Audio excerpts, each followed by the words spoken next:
Saya ni susah nak percaya pada treatment. Bila saya test jerking tu kuat lah. Lepas tu dia boleh kurang. Ada bukti, ada perubahan.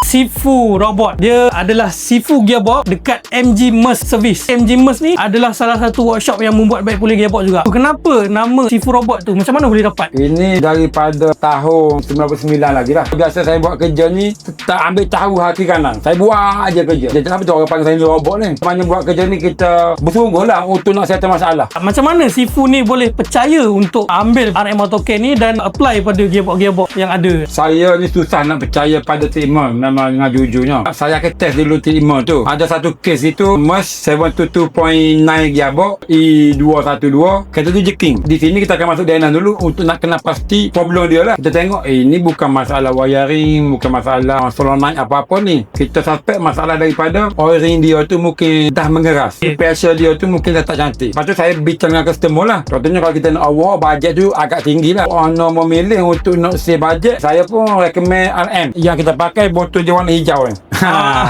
Masa tu dia dah merawat kita kena ambil 2 botol. Bila kita masuk, saya minta dengan owner tu dalam 3 hari untuk saya test. Bila saya test jerking tu kuat lah. Lepas tu dia boleh kurang. Lepas tu saya bincang dengan owner, betul lah dia boleh kurang. Dia boleh merawatkan, maknanya orang tu dia boleh melembutkan. Sebab ada bukti. Maknanya bukan orang cakap, saya yang masuk dalam kereta tu dan saya rasa 3 hari ada perubahan. Cuma saya bagi tahu owner, kemungkinan dia boleh tahan sampai setahun atau 8 bulan untuk dia simpan duit lah. Bila dia kena, memang masa tu kena awal lah. Saya pakai sendiri RM. Untuk owner-owner workshop di luar sana, saya rasa boleh cuba guna RM ni. Rasa sendiri macam mana dia berfungsi dalam gearbox. Dia boleh jimat masa workshop, boleh jimat masa customer dan boleh menambahkan nilai dalam workshop kita sendiri lah.